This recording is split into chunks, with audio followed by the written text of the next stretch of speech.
আসসালামু আলাইকুম। নিজের পিতামাতা, নিজের সন্তান, নিজের স্বামী, নিজের স্ত্রীদেরকে কত ভালোবাসি, নিজের আত্মীয় স্বজনদের, প্রতিবেশীদের কত ভালোবাসি। এই ভালোবাসার কারণে আমরা কখনো আল্লাহ তাআলার সন্তুষ্টির কথা চিন্তা করি না, আল্লাহ তাআলার বিধানের কথা চিন্তা করি না, আল্লাহ তাআলার বিধান লঙ্ঘন করতে আমরা এক মিনিটও চিন্তা করি না, আল্লাহ তাআলার সীমা রেখা অতিক্রমণ করতে আমরা একবারও ভাবি না।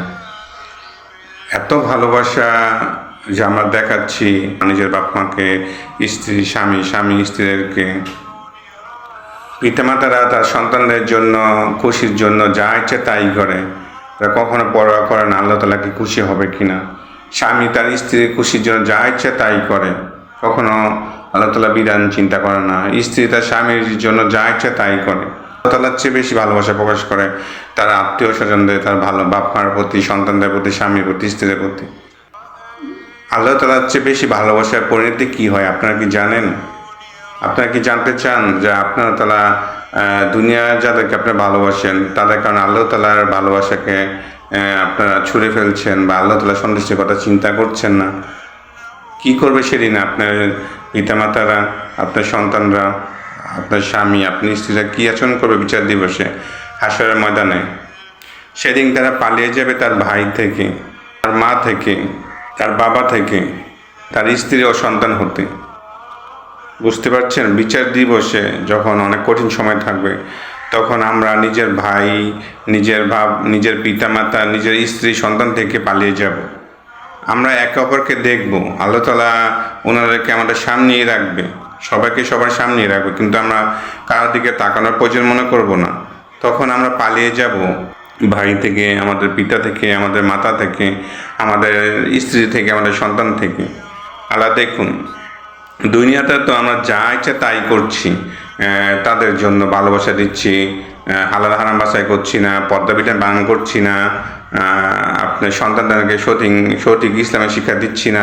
তারা যখন যা আবদার করে তাই পালন করছি। এতে কি আল্লাহ তাআলার বিধানের মধ্যে আছে না বিধানের বাইরে আছে? আল্লাহ তাআলার কি সন্তুষ্টির মধ্যে আমরা আমাদের জীবন পরিচালনা করছি কিনা তা একটু চিন্তা করি না। আল্লাহ দেখুন, এই দুনিয়ার ভালোবাসা আর পরকালে ভালোবাসাটা কোথায় থাকলো? সেই স্ত্রী, যে স্ত্রীর জন্য আপনার দায়ী হয়ে যাচ্ছেন, আপনার স্ত্রীকে পর্দা করাচ্ছেন না, আপনার কন্যা সন্তানকে পর্দা করাচ্ছেন না, আপনার মাকে পর্দা করাচ্ছেন না, আপনার বোনকে পর্দা করাচ্ছেন না, আপনার আরও যে নারী সম্পর্ক আছে তাদেরকে পর্দা করাচ্ছেন না বা ইসলামী শিক্ষা দিচ্ছেন না। দেখছেন তো কী পরিণতি? তাদের প্রতি ভালোবাসা দেখে আল্লাহ বিধান তোয়াক্কা করছেন, অথচ পরকালে আমরা একে অপরের থেকে পালিয়ে যাব। সেদিন একজন একজনের সামনেই থাকবে, তখন বন্ধু বন্ধুর খবর নেবে না, এক বন্ধু আরেক বন্ধুর খবর নেবেন, যদিও তাদেরকে রাখা হবে তাদের দৃষ্টির সামনে, তারপরে তারা একে অপরের দিকে তাকাবে না। আর একটা কি জানেন, আমরা একে অপরকে কত ভালোবাসি আপনারা জানেন? সেদিন আমরা কি করব, তারা কি করবে? সেদিন তারা শাস্তি থেকে বাঁচার জন্য ভয়ে তারা বিনিময় কাকে দিতে চাবে জানেন?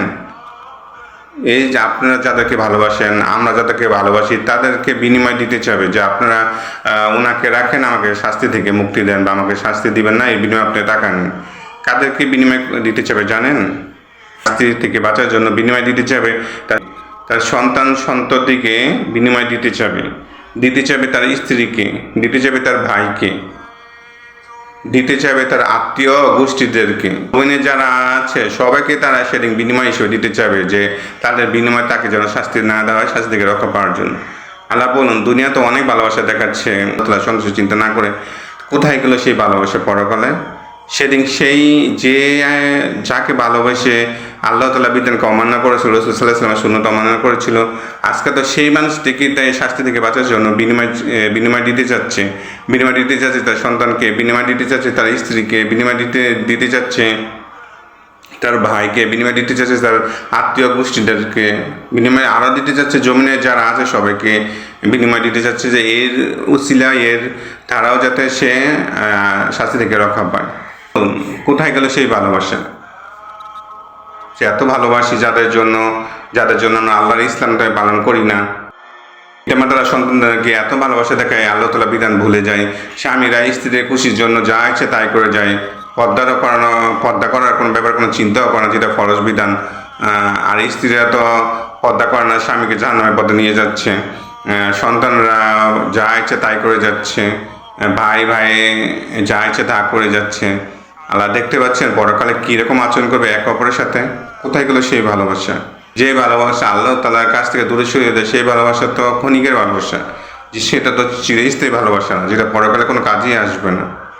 তাই এখন আমরা চিন্তা করি যে প্রথমে আল্লাহ সন্তুষ্টি চিন্তা করি। আপনি যদি আল্লাহ তাআলার সন্তুষ্টি চিন্তা করেন, সবার সাথে সম্পর্ক ভালো হয়ে যাবে, সবার সাথে ভালোবাসা হবে। আল্লাহ তাআলার সন্তুষ্টি চিন্তা করবেন না, আল্লাহ কারোর সাথে ভালোবাসা স্থায়ী রাখবে না। এটা যতটুকু ভালোবাসা থাকবে ক্ষণিকের ভালোবাসা, পরকালে আমরা একে অপরের থেকে পালিয়ে থাকবো।